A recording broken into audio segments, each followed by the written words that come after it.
Cerita dimulai ketika seluruh kota masih dalam masa berkabung atas wafatnya sang raja. Seorang menteri memberikan mandat kepada seorang penjahit bernama Dolsok untuk menjadi penjahit istana. Ia diminta membuatkan baju untuk raja baru setelah masa berkabung selesai. Pangeran Mahkota, yang merupakan adik sang raja, akhirnya naik tahta menggantikan kakaknya. Saat upacara penobatan, ia tampil gagah mengenakan jubah naga yang dijahit oleh Dolsok. Sebagai tanda kemurahan hati, raja baru memerintahkan agar seluruh menteri diberi baju baru, yang juga akan dijahit oleh Dolsok. Namun, tak lama setelah ia menjabat, salah satu menteri mendesak raja untuk mengganti ratu karena belum memberikan keturunan.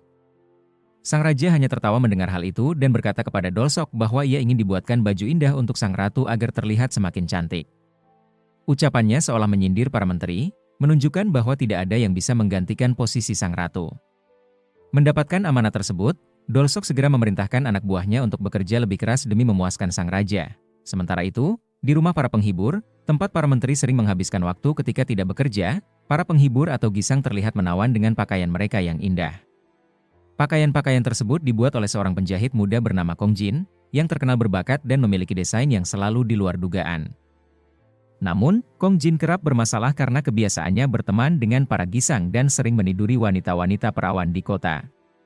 Sampai-sampai kepala gisang mengejek Kong Jin dengan mengatakan kalau semua wanita perawan di kota ini telah ditiduri Kong Jin dan satu-satunya yang tersisa hanyalah sang ratu. Kong Jin mengira sang raja tidak mau menyentuh istrinya sendiri karena berpikir sang ratu sudah tua atau tidak menarik.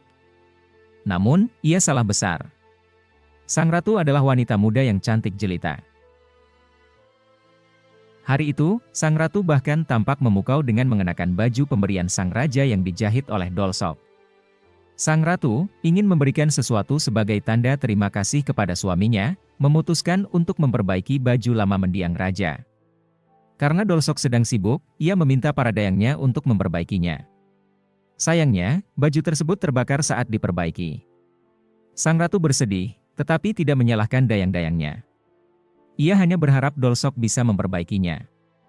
Namun, Dolsok menolak karena baju yang rusak parah sulit diperbaiki. Di sisi lain, seorang menteri bernama Pansu merasa tidak nyaman dengan baju dinas baru yang dijahit oleh Dolsok. Baju tersebut tidak diukur dan ukurannya seragam. Padahal para menteri memiliki postur tubuh yang berbeda. Pansu, yang bertubuh gemuk, meminta Kong Jin untuk memperbaiki bajunya. Setelah diberi beberapa nasihat tentang mode dan baju tersebut diperbaiki, Pansu tampil percaya diri dengan pakaian yang pas di tubuhnya. Para menteri lain pun iri, tetapi Pansu tidak pelit informasi. Ia memberitahu bahwa Kong Jin lah yang memperbaiki bajunya. Akibatnya, para menteri berbondong-bondong mendatangi Kong Jin. Kembali ke istana, sang ratu masih memikirkan baju lama suaminya yang terbakar. Pansu kemudian memberi ide kepada sang ratu untuk memanggil Kong Jin. Ketika Kong Jin tiba di istana dan bertemu sang ratu, ia langsung jatuh cinta pada pandangan pertama. Ia belum pernah melihat seorang wanita secantik sang ratu, dengan wajah seputih dan selembut itu. Sang ratu menghargai kerja keras Kong Jin dan berharap ia bisa memperbaiki baju tersebut. Dengan penuh keyakinan, Kong Jin menyanggupi permintaan itu. Disinilah awal mula kecemburuan Dolsok terhadap Kong Jin. Dolsok meremehkan pengetahuan Kong Jin tentang makna simbolis baju raja dan tidak yakin Kong Jin mampu menyelesaikan tugas memperbaiki baju tersebut. Namun, Dolsok salah besar. Baju sang raja yang diperbaiki oleh Kong Jin menjadi sempurna, bahkan terlihat seperti baru. Sang raja pun langsung berterima kasih kepada sang ratu, yang kemudian memperkenalkan penjahit muda berbakat itu. Sang raja, terkesan dengan hasil kerja Kong Jin, memerintahkan Dolsok sebagai kepala penjahit istana untuk mempekerjakan Kong Jin. Raja juga meminta Kong Jin memperbaiki pakaian untuk berburu. Setelah tugas itu selesai dengan hasil yang luar biasa, sang ratu mengucapkan terima kasih kepada Kong Jin. Dari sana, hubungan antara sang ratu dan Kong Jin mulai terjalin lebih dekat, seperti teman. Sang ratu bahkan mampu menanggapi candaan Kong Jin, meskipun kadang-kadang candaannya itu terdengar kurang pantas untuk seorang ratu.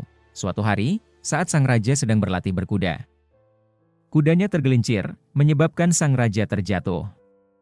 Beruntung, ia hanya mengalami luka ringan. Pada saat itu, seorang wanita muda muncul untuk mengobati lukanya.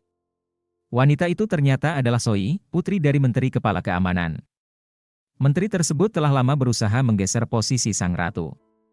Sang raja, yang mengetahui maksud terselubung Menteri Kepala Keamanan, tersenyum licik dan memutuskan untuk bermain dengan rencana tersebut. Ia mengumumkan bahwa Soi akan diangkat menjadi selir di istana. Kabar ini mengejutkan para wanita di istana. Mereka mengira bahwa posisi sang ratu benar-benar akan tergeser jika ia tidak segera memiliki keturunan. Sang ratu, yang sering mendengar bisikan-bisikan seperti itu, berusaha menutupi kesedihannya. Malam harinya, di rumah para Gisang, ayah Soi meminta Dolsok untuk membuatkan baju yang indah untuk putrinya. Namun, Dolsok menolak dengan tegas, mengatakan bahwa ia hanya membuat baju atas perintah sang raja dan sang ratu. Dengan sombong, Menteri Kepala Keamanan membalas bahwa putrinya akan segera menjadi ratu. Tiba-tiba, keributan terjadi di rumah Gisang. Seorang bangsawan menuntut ganti rugi besar setelah seorang Gisang tidak sengaja menumpahkan minuman ke jubah sutranya. Bangsawan itu bahkan mengancam Gisang tersebut agar menjual tubuhnya tanpa bayaran sebagai hukuman. Kong Jin yang berada di sana membela Gisang itu, mengatakan bahwa jubah sutra bangsawan tersebut sebenarnya palsu. Bangsawan itu tidak terima dan mengejek Kong Jin, menganggapnya hanya rakyat jelata yang tidak tahu apa-apa soal pakaian. Beruntung, Dolsok yang juga berada di sana membenarkan ucapan Kong Jin, menyebutkan bahwa jubah itu memang palsu. Ternyata, bangsawan tersebut adalah seorang penipu. Sejak kejadian itu, hubungan antara Dolsok dan Kong Jin yang awalnya buruk mulai membaik. Dan keduanya menjadi lebih akrab sebagai sesama penjahit senior dan junior. Suatu hari, Dolsok sedang mengukur untuk membuat baju pernikahan Soi. Soi ingin diperlakukan sama seperti sang ratu dan bersikap sangat sombong. Ketika Dolsok memintanya berbalik untuk mengukur dengan lebih baik, Soi dengan angkuh menuduh Dolsok berani memerintahnya, sementara itu, sang ratu ingin memberikan hadiah kepada sang raja. Ia meminta Kong Jin untuk membuatkan sesuatu, tetapi Kong Jin menolak. Menurutnya, sang ratu sebaiknya membuat sesuatu sendiri untuk suaminya. Hadiahnya tidak perlu besar atau sulit dibuat, tetapi yang sederhana dan bermakna, seperti pakaian dalam. Meskipun merasa malu, sang ratu menyadari bahwa Kong Jin benar. Sebagai pasangan suami istri, hadiah seperti itu akan memiliki arti tersendiri. Kong Jin, di sisi lain, ingin sekali membuatkan baju khusus untuk sang ratu. Sang ratu akhirnya setuju, dengan bantuan Kong Jin, sang ratu mulai menjahit pakaian dalam untuk sang raja. Ternyata, sang ratu memiliki keahlian menjahit yang dipelajarinya dari ibunya. Ia mengingat bahwa ibunya sangat menyukai bunga violet, dan ayahnya pernah berjanji akan menanam bunga violet di makam ibunya. Namun, sampai saat ini, sang ratu belum pernah melihat makam ibunya sendiri. Mengetahui hal ini, Kong Jin menyarankan agar sang ratu diam-diam keluar dari istana untuk mengunjungi makam ibunya. Kebetulan, sang raja sedang pergi berburu, sehingga ini adalah kesempatan yang tepat. Kong Jin membawa sang ratu ke atas gunung, tempat ibunya dimakamkan. Mereka melewati lembah dan bukit yang indah hingga tiba di sebuah makam yang dihiasi bunga-bunga violet. Akhirnya, sang ratu dapat melihat makam ibunya untuk pertama kalinya. Sementara itu, saat pulang dari berburu, sang raja merasa puas dengan baju yang dibuat oleh Kong Jin. Ia memerintahkan Dolsok agar Kong Jin membuatkan baju lagi. Dolsok merasa kesal dan cemburu, terutama saat melihat baju sang ratu yang semakin hari semakin indah. Ia merasa dirinya tidak pernah membuat baju seindah itu untuk sang ratu. Dengan rasa kesal, Dolsok mendatangi Kong Jin tepat saat Kong Jin baru saja menyelesaikan sebuah baju untuk sang ratu. Namun, Kong Jin meminta bantuan Dolsok untuk membuat bordiran pada baju tersebut, karena ia tahu Dolsok sangat ahli dalam hal itu. Kekesalan Dolsok pun perlahan mereda, dan mereka kembali berteman. Suatu hari, upacara pernikahan selir Soi digelar. Selir Soi mengira acara tersebut akan lebih megah daripada pernikahan sang ratu, namun ternyata tidak ada satupun tamu yang hadir. Bahkan, sang raja memilih untuk tidak menghadiri upacara itu dan meninggalkan selir Soi sendirian di kamarnya. Tidak menyerah, selir Soi bertekad menarik perhatian raja dan memastikan ia segera memiliki keturunan. Saat sang raja berada di singgasananya, selir Soi datang dan melucuti seluruh pakaiannya. Di ruangan itu, bahkan ada ayahnya yang kemudian keluar sambil tersenyum bangga atas keberanian putrinya. Sementara itu, sang raja hanya tertawa. Di malam yang sama, sang ratu sibuk menjahit hadiah untuk sang raja. Ia berniat memberikannya keesokan pagi. Namun, ketika tiba di kediaman sang raja, ia melihat sang raja bersama selir Soi. Hati sang ratu hancur. Ia pun berkata kepada Kong Jin bahwa memiliki baju-baju indah tidak ada artinya jika ia tidak tahu kemana harus melangkah. Tidak tahan melihat sang ratu bersedih, Kong Jin mengajaknya naik perahu untuk menenangkan hati. Di atas perahu, sang ratu bercerita tentang pertemuannya dengan sang raja. Ia mengungkapkan keinginannya untuk selalu bersama sang raja. Namun, meski bersama, ia merasa tidak memilikinya. Untuk menghentikan air mata sang ratu, Kong Jin memberikan sapu tangan bersulam bunga violet. Bunga favorit ibunda sang ratu. Kong Jin merasa bingung mengapa sang raja tidak menyentuh sang ratu, padahal ia adalah wanita baik hati dan sangat cantik. Menurut Pan Su, hal ini berkaitan dengan malam pertama pernikahan mereka, saat sang raja masih menjadi pangeran. Waktu itu, kakaknya yang menjabat sebagai raja memilihkan seorang istri untuknya. Sang pangeran sebenarnya menyukai salah satu kandidat, yaitu sang ratu. Namun, kakaknya memutuskan untuk memberikan sang ratu kepada sang pangeran sebagai pilihan sisa. Hal ini sangat melukai hati sang pangeran, yang merasa seperti menerima barang buangan. Kini, kehadiran selir Soi yang ingin merebut posisi sang ratu semakin membuat sang ratu bersedih. Melihat penderitaan sang ratu, Kong Jin mendapatkan ide dari kepala Gisang. Ia mencari dayang-dayang cantik dan memberi mereka pakaian yang menarik. Rencana Kong Jin berhasil. Sang raja tertarik pada salah satu dayang dan akhirnya tidur dengannya. Dayang tersebut kemudian naik pangkat menjadi selir. Hal ini membuat para dayang lain merasa iri dan meminta Kong Jin membuatkan baju yang dapat menarik perhatian sang raja. Satu persatu dayang cantik berhasil memikat hati sang raja dan menjadi selir. Kabar ini sampai ke telinga selir Soi, yang merasa marah karena ia bukan lagi satu-satunya selir yang dapat memberikan keturunan kepada sang raja. Selir Soi pun melabrak para selir baru dan menampar mereka. Beruntung, sang ratu datang dan langsung memerintahkan dayangnya untuk menampar balik selir Soi, bahkan berkali-kali. Sang ratu ingin selir Soi sadar bahwa ia bukan siapa-siapa. Kehebohan melanda kota, di mana para pedagang mulai menjual pakaian wanita yang tidak sesuai dengan norma. Mereka menyebut bahwa gaya pakaian tersebut meniru sang ratu. Bahkan di dalam istana, para dayang mulai mengenakan pakaian yang dianggap tidak pantas. Kepala keamanan istana menuduh bahwa sang ratu adalah sumber masalah ini. Dengan alasan bahwa ratu adalah panutan bagi banyak orang, namun, sang raja justru heran dengan kepala keamanan. Ia bertanya-tanya, apakah kebencian kepala keamanan terhadap sang ratu begitu besar hingga menciptakan tuduhan yang tidak berdasar? Meski merasa geram, sang raja akhirnya menuruti desakan kepala keamanan dan memerintahkan Dolsok, kepala penjahit istana, untuk menghancurkan semua pakaian yang dibuat oleh Kong Jin. Tidak ada lagi yang boleh mengenakan karya-karya Kong Jin. Dolsok, yang sebelumnya adalah sahabat Kong Jin, merasa kecewa dan marah. Ia menegur Kong Jin, mengatakan bahwa sebagai penjahit istana, mereka harus menciptakan pakaian yang merefleksikan status, sopan santun, dan moralitas. Mendengar ini, Kong Jin merasa hancur. Melihat semua karyanya dimusnahkan membuatnya memilih meninggalkan istana. Persahabatannya dengan Dolsok pun berakhir. Beberapa waktu kemudian, utusan dari dinasti Qing, Cina, tiba di Korea untuk membicarakan aliansi politik. Untuk memperkuat hubungan ini, sang raja diminta bersanding dengan selir Soi, karena dia dianggap mampu memberi keturunan. Selir Soi merasa ini adalah kemenangan besar baginya.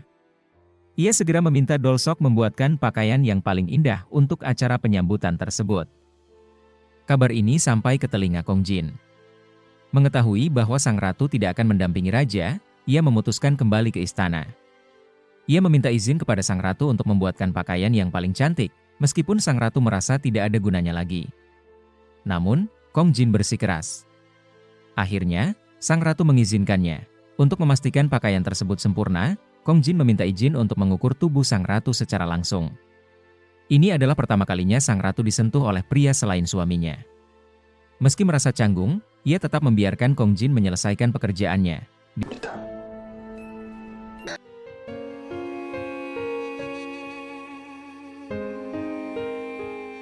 Di sisi lain, Dolsok berada dalam tekanan besar. Kepala keamanan menjanjikan gelar bangsawan jika Dolsok berhasil membuat selir Soi tampak paling memukau di acara kerajaan. Demi mempertahankan jabatannya, Dolsok nekat mencuri beberapa desain milik Kong Jin. Salah satu desain yang ia curi dianggap sangat cocok untuk selir Soi. Meski merasa kesal karena dirinya tidak bisa menciptakan sesuatu yang seindah Kong Jin, Dolsok tetap menggunakan desain tersebut untuk membuat pakaian bagi selir Soi. Malam acara kerajaan tiba. Tarian dan canda tawa menghiasi istana, namun sang raja tampak gelisah. Ketika selir Soi muncul dengan pakaian glamor buatan Dolsok, semua mata tertuju padanya. Penampilannya begitu mencolok, menandakan bahwa dia adalah pendamping sang raja malam itu, namun, tiba-tiba, Kong Jin berteriak mengumumkan kedatangan sang ratu. Semua orang terdiam dan memandang ke arah pintu masuk. Sang ratu muncul dengan anggun, mengenakan pakaian sederhana namun sangat memukau. Gaun itu dihiasi dengan ekor panjang yang menjuntai, dipadukan dengan manik-manik dan payet yang belum pernah digunakan sebelumnya pada pakaian wanita di masa itu. Penampilannya membuat semua orang terpukau, termasuk sang raja. Malam itu, kecantikan alami sang ratu yang bersanding dengan pakaian sederhana namun anggun karya Kong Jin membuat semua orang terpukau. Tidak ada lagi yang menunduk, mereka justru berlutut dengan penuh hormat. Bahkan, para utusan dari dinasti Qing yang awalnya hanya fokus pada selir Soi langsung memberikan penghormatan tinggi kepada sang ratu. Hal ini menjadi pertanda bahwa kerjasama antara dinasti Qing dan kerajaan telah berhasil. Sang raja, yang merasa bangga dan tersentuh, menjemput sang ratu untuk duduk bersamanya di singgasana. Selir Soi, yang selama ini merasa menjadi pusat perhatian, terlupakan malam itu. Rasa iri dan amarah membara di hati selir Soi. Setelah acara selesai, ia melampiaskan kemarahannya kepada Dolsok. Ia menuduh Dolsok telah gagal membuatnya lebih memukau daripada sang ratu. Dolsok, yang sebenarnya kecewa pada dirinya sendiri karena kalah dari Kong Jin, dengan sinis membalas kalau Soi hanya iri pada sang ratu, meskipun dia hanya memakai pakaian sederhana. Malam itu juga, Kong Jin mendatangi sang ratu untuk berpamitan. Ia merasa tidak lagi pantas berada di istana setelah semua yang terjadi. Namun, saat mereka berbicara, sang raja tiba-tiba datang ke kediaman ratu. Niatnya untuk bermalam bersama sang ratu berubah menjadi amarah ketika melihat Kong Jin di kamar istrinya. Dengan hati yang penuh curiga, sang raja memilih bermalam di kamar selir Soi. Selir Soi memanfaatkan kesempatan itu dengan membisikkan fitnah kepada sang raja. Ia mengatakan bahwa ia mendengar rumor bahwa saat sang raja pergi berburu, sang ratu diam-diam keluar istana bersama Kong Jin. Bahkan, ia menambahkan bahwa Kong Jin pernah menyentuh tubuh sang ratu secara langsung untuk mengukur pakaian. Mendengar ini, sang raja yang sudah terbakar cemburu menjadi semakin murka. Keesokan harinya, sang raja bersama Dolsok menyusun rencana untuk menjebak Kong Jin. Mereka memerintahkan Dolsok membuat sebuah jubah mewah untuk sang raja, meniru gaya khas Kong Jin, dan mengirimkannya seolah-olah berasal dari kepala keamanan. Tidak butuh waktu lama, keamanan istana menangkap kepala keamanan dan anak buahnya dengan tuduhan ingin meracuni sang raja melalui jubah tersebut. Kong Jin pun ikut ditangkap karena dituduh membuat jubah itu. Di hadapan sang raja, Kong Jin membela diri. Ia mengatakan bahwa jubah itu bukan buatannya karena tidak memiliki label khusus yang selalu ia sematkan di setiap karyanya. Namun, sang raja yang gelap mata tetap menuduh Kong Jin dan bahkan menuduh sang ratu berselingkuh dengan penjahit istana itu. Kong Jin yang patah hati akhirnya berkata kalau semua ini salahnya. Ia memang mencintai sang ratu. Namun, sang ratu tidak tahu apa-apa dan tidak pernah membalas perasaannya. Sang ratu, yang tersentuh oleh pengakuan itu, menegaskan bahwa ia tidak menyadari perasaan Kong Jin. Baginya, Kong Jin hanyalah seorang penjahit istana yang selalu membantunya. Namun, ia tidak bisa menerima perlakuan sang raja yang terus meragukannya. Sang ratu pun dengan berani mengatakan jika raja tidak bisa mempercayai apapun di istana ini, termasuk istrinya, lalu apa gunanya semua ini? Ia mengatakan kalau dulunya ia bahagia menjadi istrinya karena saling mencintai. Tapi setelah berubah menjadi raja, ia bukan lagi pria yang dicintai dan hanyalah seorang pengecut yang lebih memilih mendengar orang lain daripada hatinya sendiri. Kata-kata itu menghancurkan hati sang raja. Wanita yang dicintainya kini memandangnya dengan rasa benci. Dengan amarah yang meluap, ia menjatuhkan hukuman mati kepada Kong Jin atas tuduhan pengkhianatan. Kong Jin diseret keluar istana dengan senyum di wajahnya. Saat ia melewati Dolsok, ia berkata dengan lembut, kalau tangan kasar Dolsok adalah tangan yang paling hangat, yang mengajarinya menjahit, membuatnya menjadi seperti ini. Ia berharap, jika tidak ada orang yang mengerti dirinya, setidaknya Dolsok bisa percaya kepadanya. Kata-kata itu membuat Dolsok teringat pada seorang bocah kecil yang dulu belajar menjahit bersamanya. Bocah itu begitu gigih hingga jari-jarinya terluka. Kini, ia menyadari bahwa bocah itu adalah Kong Jin. Hatinya hancur, namun ia tidak bisa berbuat apa-apa saat Kong Jin dibawa pergi. Namun, Dolsok yang sudah dibutakan oleh ambisi dan jabatannya bersikeras menuduh Kong Jin sebagai ancaman. Ia berkata kepada sang raja bahwa pakaian tidak sopan yang dibuat oleh Kong Jin lah yang membawa kehancuran dan jika bukan karena dia, maka mereka tidak akan menghadapi masalah ini. Namun dalam hatinya, Dolsok tahu bahwa ia salah. Ia tahu betul bahwa jubah sang raja yang penuh intrik itu adalah hasil buatannya sendiri, bukan Kong Jin. Ketakutan dan rasa bersalahnya membuatnya memilih jalan yang kejam, menyalahkan muridnya sendiri untuk menyelamatkan dirinya. Sebelum Kong Jin dihukum mati, Dolsok mendekatinya untuk terakhir kali. Dengan wajah tanpa ekspresi, ia berkata, kalau ia akan menghapus nama Kong Jin dari sejarah. Tidak akan ada yang mengenal nama Kong Jin hanya tersenyum pahit dan meminta gurunya untuk melakukan sesuai keinginannya tetapi ia meminta gurunya mengingat kalau tangan yang ia pakai untuk menghancurkannya adalah tangan yang dulu mengajarkan segalanya. Kong Jin pun dihukum mati, membawa serta impian dan cintanya yang tak terbalas. Kepergiannya meninggalkan duka yang mendalam bagi orang-orang yang mengenalnya. Sang ratu, meski tidak pernah mencintainya, menangis diam-diam di balik tirai kamarnya. Sementara itu, Dolsok diangkat menjadi bangsawan oleh sang raja sebagai penghargaan atas jasanya. Beberapa hari setelah hukuman mati Kong Jin, Dolsok pergi ke rumah lama muridnya itu. Di sana, ia menemukan tumpukan barang-barang milik Kong Jin. Ia membuangnya satu persatu, seolah ingin menghapus jejak keberadaan murid yang dulu ia banggakan. Namun di tengah barang-barang itu, Dolsok menemukan sebuah baju.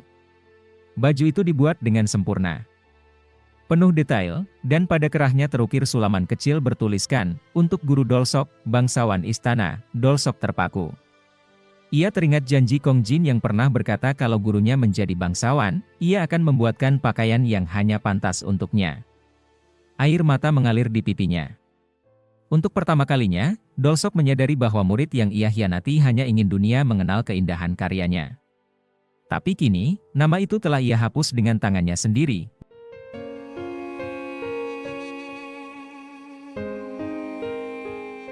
Bertahun-tahun berlalu, sejarah melupakan nama Kong Jin. Di zaman modern, gaun indah sang ratu dijadikan monumen bersejarah. Orang-orang mengenalnya sebagai karya agung dari Dolsok, kepala penjahit istana yang legendaris. Tidak satu pun yang tahu bahwa tangan kasar yang sebenarnya membuat keindahan itu adalah milik seorang pria bernama Kong Jin, penjahit muda yang hanya ingin diingat melalui karyanya.